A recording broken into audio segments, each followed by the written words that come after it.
Hey guys, स्वागत है आपका गिट क्रैश कोर्स सीरीज के एक नए वीडियो में। तो जैसा कि आप मेरी स्क्रीन पर देख पा रहे हैं, आज हम बात करेंगे गिटहब के बारे में और गोइंग रिमोट कि रिमोट कैसे जाते हैं। तो जो टॉपिक्स के बारे में आज हम बात करने वाले हैं वो हैं आपकी स्क्रीन के सामने गिटहब, जिसमें हम देखेंगे सबसे पहले कि गिटहब क्या होता है। दूसरा देखेंगे कि गिटहब में जो वर्क फ्लो होता है वो कैसे होता है। उसके बाद हम गिटहब में एक अकाउंट क्रिएशन, कैसे अकाउंट बनाया जाता है वो सीखेंगे। आप साथ के साथ बना भी सकते हैं। Creation of our first repository, हम एक रिपोजिटरी लेंगे। ये रिपोजिटरी का इस करंट कोर्स से कोई लेना देना नहीं है। आप जो भी नाम इसमें यूज किया गया है, आप चाहे तो वो नाम रख सकते हैं, चाहे तो अपनी तरफ से कोई दूसरा नाम भी रख सकते हैं। क्लोनिंग अ रिपोजिटरी, सैम्पल रिपोजिटरी इन लोकल, तो जो रिपोजिटरी आप वेब यूआई में या गिटहब में बनाएंगे उसे लोकल में कैसे क्लोन करते हैं। क्लोन का मतलब होता है कॉपी करना, और हम उसे गिट क्लोन कमांड के थ्रू करेंगे, जो मैं हम इस डेमो में दिखाऊंगा आपको। तो गाइस, बने रहिए वीडियो के अंत तक, और अगर आपने मेरा चैनल सब्सक्राइब नहीं किया है तो कृपया उसे सब्सक्राइब कीजिए। So let's dive right into the demo part. चलते हैं गिटहब पे। तो राइट साइड में जैसा आप देख रहे हैं गिटहब कैसे काम करता है। तो आपकी एक सेंट्रल रिपोजिटरी हो रही है, रिपोजिटरी होती है जिसमें कोड होता है आपका सारा। तो आपके सिस्टम में गिट इंस्टॉल्ड होना चाहिए। आपका सिस्टम कुछ भी हो सकता है, ओएस लिनक्स ओएस हो सकता है, विंडोज, मैक, एनीथिंग। तो उसमें इंस्टॉल होने के बाद आप गिटहब से इन एरोस को समझिए। सबसे पहले कोड पुल करते हैं और गिट का इस्तेमाल करके वो आपके सिस्टम में आ जाता है। उसके बाद आप सिस्टम में कोई भी चेंजेस करते हैं तो उसे सबसे पहले कमिट करना होता है, और कमिट करने के बाद आप उसे पुश करते हैं सेंट्रल रिपोजिटरी में। तो इस तरीके से आपके 3-4 लोग एक साथ सेम कोड पर काम कर सकते हैं। उसमें आगे चल के कुछ प्रॉब्लम्स आ सकते हैं, पर अभी हम उनके बारे में बात नहीं करेंगे क्योंकि थिंग्स कॉम्प्लिकेटेड हो जाएंगी यहाँ पर। अभी सिर्फ ये एक बेसिक आइडिया के लिए। तो गिटहब जो है वो एक प्रोवाइडर है internet hosting for software development and version control system.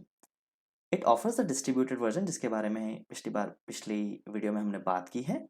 It provide access control and several collaboration features like bug tracking आप इसमें कर सकते हैं, फीचर रिक्वेस्ट कर सकते हैं, टास्क का मैनेजमेंट कर सकते हैं, और कंटिन्यूस इंटीग्रेशन और विकी भी आपको प्रोजेक्ट में मिलता है। इसका हेडक्वार्टर जो है वो कैलिफोर्निया में है, और इसे माइक्रोसॉफ्ट ने 2018 में एक्वायर कर लिया था। तो अब ये माइक्रोसॉफ्ट की ही वो है। इसमें कुछ चीज़ें फ्री होती हैं और कुछ चीज़ें पेड होती हैं, जिनके बारे में हम बाद में बात करेंगे। दोबारा जाइए गूगल पर और टाइप कीजिए गिटहब। यहाँ पर आप अपना अकाउंट बनाएंगे। पहला लिंक खोलिए। आपको दो ऑप्शन दिख रहे हैं, साइन इन और साइन अप। आपका अकाउंट है तो साइन इन कीजिए, नहीं तो साइन अप कीजिए। साइन अप करने के लिए सबसे पहले एक यूजर नेम दीजिए जो एक यूनिक होना चाहिए। जैसे यहाँ पर लॉजिक ऑफ स्लैब पहले से ही बना हुआ है, तो आप अपनी तरफ से कुछ भी दे सकते हैं। एक ऐसा ईमेल एड्रेस दीजिए जो आज तक यूज ना हुआ हो, या जिससे ये अकाउंट क्रिएट ना हुआ हो। मैं एग्जाम्पल के तौर पे आपको अपना अकाउंट देके दिखा देता हूँ। उसके बाद कोई पासवर्ड दीजिए जो स्ट्रॉन्ग पासवर्ड होना चाहिए, जैसा कि उसमें नीचे लिखा हुआ है। उसके बाद इसे वेरीफाई कीजिए। वो कुछ भी ऑप्शन दिखा सकता है आपको, पिकअप द स्पाइरल गैलेक्सी, टिक कीजिए उसे। 50% हुआ। एक और ऑप्शन देता है पिकअप द स्पाइरल गैलेक्सी, तो उसे क्लिक कीजिए और अकाउंट क्रिएट कर दीजिए। इससे आपका अकाउंट क्रिएट हो जाएगा। मेरे पास ऑलरेडी एक अकाउंट है, तो मैं उसके थ्रू साइन इन करूंगा। साइन इन के लिए अपना यूजर नेम डालिए और रिलेटेड पासवर्ड डालिए। अगर आपके सिस्टम में मल्टी फैक्टर ऑथेंटिकेशन है तो आपको 6 डिजिट का कोड आपकी ईमेल आईडी पर भेजेगा। मैंने वहां से कॉपी करके यहाँ पे पेस्ट किया, वेरीफाई किया, और मेरा अकाउंट यहाँ पर खुल गया।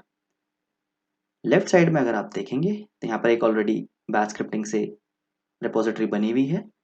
अगर आपको नई क्रिएट करनी है तो न्यू पे क्लिक कीजिए। थोड़ा मैं इसे जूम कर देता हूँ ताकि बेटर दिखे। यहाँ पर रिपोजिटरी का नाम दीजिए जो आपने पहले किसी रिपोजिटरी का नाम ना दिया हुआ हो। फॉर एन एग्जाम्पल यहाँ पर हम लिख लेते हैं जेंकिंस ऑटोमेशन। अब जैसे नीचे दिखा रहा है जेंकिंस इज अवेलेबल, इसका मतलब ऐसा कुछ है नहीं। दो ऑप्शन है, पब्लिक या प्राइवेट। पब्लिक सबको एक्सेसिबल होता है, प्राइवेट कुछ ही लोगों को एक्सेसिबल होता है। डिस्क्रिप्शन में आप इसके बारे में कुछ भी लिख सकते हैं जो भी इससे रिलेटेड हो। मैं लिख देता हूँ code base for Jenkins automation tutorial. यहाँ पर ऐड में रीडमी फाइल कीजिए, ये जरूर कीजिए, नहीं तो एक एम्प्टी रिपोजिटरी क्रिएट कर देता है ये। इसमें आप गिट इग्नोर भी कर सकते हैं। फिलहाल के लिए ऐड ए रीडमी फाइल काफ़ी है और आपकी रिपोजिटरी क्रिएट हो गई। ये बहुत आसान है क्रिएट करना। तो ऐसा कुछ आपको दिखेगा प्रीफेस जब आपकी रिपोजिटरी क्रिएट होगी। अब आप अपने लोकल में जाइए, राइट क्लिक कीजिए और नीचे आपको एक ऑप्शन दिखाई देगा फोल्डर का। तो नया फोल्डर क्रिएट कीजिए, उसको कुछ भी नाम दे दीजिए। मैं यहाँ पे उसको नाम जेंकिंस ऑटोमेशन दे देता हूँ। ऐसा ज़रूरी नहीं है कि आप अपने सिस्टम में ये करें, ये बस एक एग्जाम्पल के तौर पे है कि गिट कैसे काम कर रहा है। अब यहाँ पे राइट साइड में कोड का ऑप्शन दिख रहा है, इसे कॉपी कीजिए HTTPS वाले एड्रेस को, यहाँ से क्लिक कीजिए, इसे मिनिमाइज कीजिए, वापस जाइए अपने फोल्डर में, राइट क्लिक कीजिए। आपको कोई फाइल क्रिएट करने की जरूरत नहीं है, बस गिट बैश शेयर पे क्लिक कर दीजिए, इसे खुलने दीजिए। यहाँ पर टाइप कीजिए गिट क्लोन और राइट क्लिक करके वो एड्रेस पेस्ट कर दीजिए, एंटर। तो ये आपकी रिपोजिटरी जो आपने वहां क्रिएट की थी उसे क्लोन कर लेगा। तो अब अगर आप यहाँ पर चेक करेंगे तो यहाँ पर टाइप कीजिए ls, तो लिस्ट हो जाएगा कि आपका जो फोल्डर था वो जेंकिंस ऑटोमेशन जो आपने क्रिएट किया था उसके अंदर जाइए cd करके और यहाँ पर लिस्ट कीजिए। लिस्ट का कमांड ls है, तो आपकी readme.md फाइल आ गई जो आपने मैनुअली वेब कंसोल पर क्रिएट की थी गिटहब के। मैं इसे क्लीन कर देता हूँ, क्लियर कमांड चलेगा यहाँ पे। और अब आप देख सकते हैं यहाँ पे कि readmd फाइल वही है जो वहां पर आ गई। अब आप क्या कर सकते हैं, ऐड ए फाइल कीजिए। आप अपलोड भी कर सकते हैं या फिर न्यू फाइल क्रिएट कर सकते हैं। हम न्यू फाइल क्रिएट करते हैं। फाइल का कुछ भी नाम दे दीजिए, मैं एक बैच फाइल दे देता हूं, तो फर्स्ट डॉट बैट। नीचे वाली फाइल में आप कुछ भी लिख दीजिए, एको ऑफ, और कुछ भी टेक्स्ट लिख दीजिए, एको करा दीजिए इन्वर्टेड कॉमर्स के अंदर, दिस इज अ फाइल। यहाँ अपना कमिट का मैसेज लिख दीजिए कुछ भी, वो आपको दिखेगा। तो फ्रॉम वेब यूआई लिखता हूँ क्योंकि मैं वेब के थ्रू कर रहा हूँ। डायरेक्टली मेन ब्रांच में कीजिए क्योंकि अभी कोई और ब्रांच है नहीं। तो मेरी एक फाइल यहाँ आ गई। अब मुझे अगर इसी फाइल को लोकल में लेके आना है, तो जैसे कि आप देख रहे हैं ये मेरा लोकल है और वो मेरा सेंट्रलाइज्ड वाला पार्ट है। तो मैं क्या करूंगा, दो ऑप्शन है, या तो फेच कीजिए या पुल कीजिए, पर फेच यहाँ पर काम नहीं करेगा।